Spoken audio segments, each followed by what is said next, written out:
Jaleco is a company known for making substandard games, but they are also a company that have quite a few hidden gems in their rather large catalogue. One of those gems is this 1990 arcade title, Rod.Land. The point of the game is rather simple. You control one of two fairies called Tam and It, armed with a magic wand. Following the concept of titles Bubble Bubble, the rod doesn't kill the monsters directly, but only leaves them immobilized. To kill them, the rod can grasp them in a magic force field, which allows the player to smash them from side to side until they die. Quite violent actually. Throughout the stages, various power-ups can be also collected to help you on your way. Unfortunately, you cannot jump in this game, so you must make good use of your custom ladder in order to escape from the enemies.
Like all the home ports, this ZX Spectrum version was developed by Sales Curve in their UK offices, which makes me wonder why they spelt mum as mom. Oh well, as you can see, the Specky port is pretty much devoid of any colour, however, it does look reasonable. Sadly, the game is missing many areas and the enemies move too fast. To make the game even tougher, your attack is too slow. Still, while these points stop the ZX Spectrum version from being a classic, it's still a relatively good game.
A nice use of colours in the CPC port, but in tradition of colourful CPC games, the speed has been sacrificed. While this may be fun for a few minutes, It's just far too slow for it to be played for a long period of time without you falling asleep.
You may have noticed that this Game Boy port actually scrolls the screen.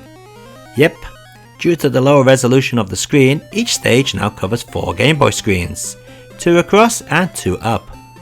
This actually adds quite a twist to the gameplay.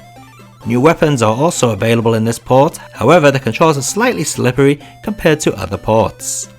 Overall, this is a fast and fun port of Rod.Land. It was also the last official port to be made.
Programmed by Ronald Warsack and John Cruddy, I hope I pronounced those names correctly by the way, this Amiga port is a fairly close reproduction of the arcade game, in not only looks but also sound as well.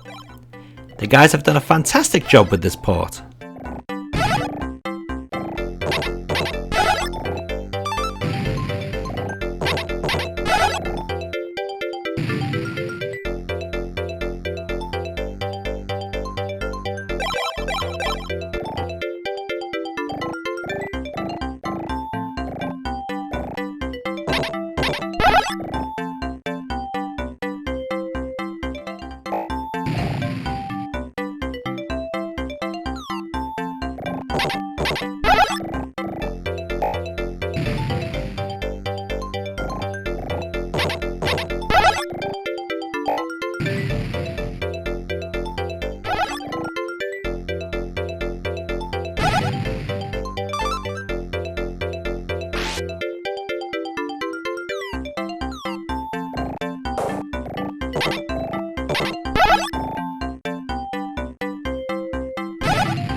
The ST version was again programmed by Ronald and John, and as you'd expect, it's pretty much the same as the Amiga graphically, apart from a slight different colour palette.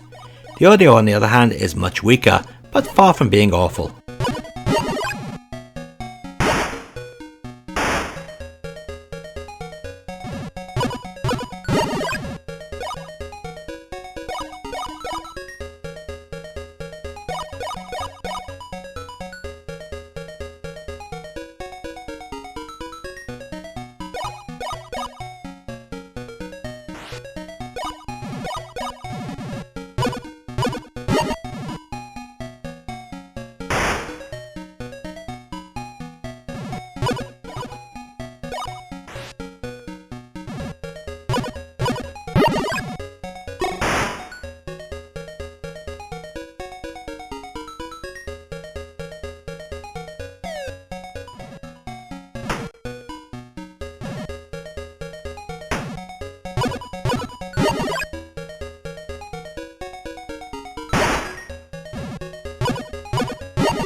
Steve Snake, who was involved with the Famicom port, was responsible for this Commodore 64 version.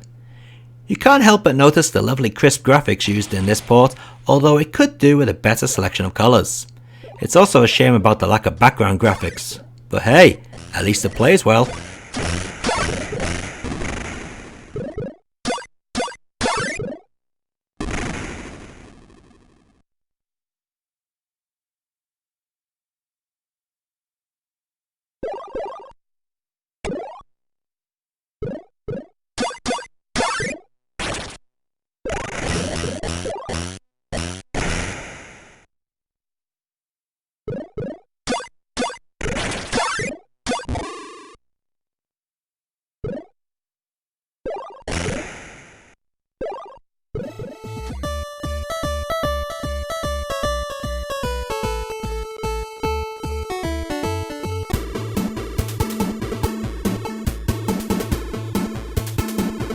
Many people consider the Famicom port to be the best, simply because in this version, Sales Curve have added the ability to jump to an extra option in the options screen, along with a whole host of other gameplay tweaks and extra levels.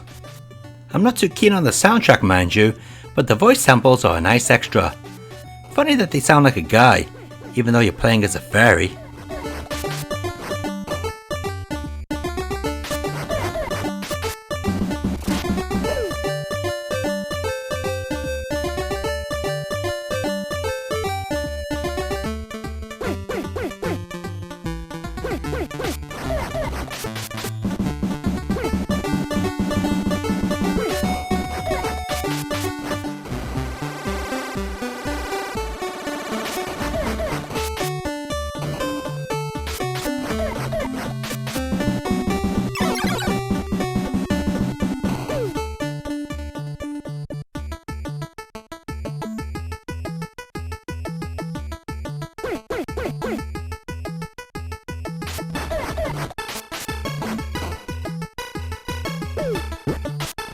And let's take a look at all those versions of Rod.Land running side by side.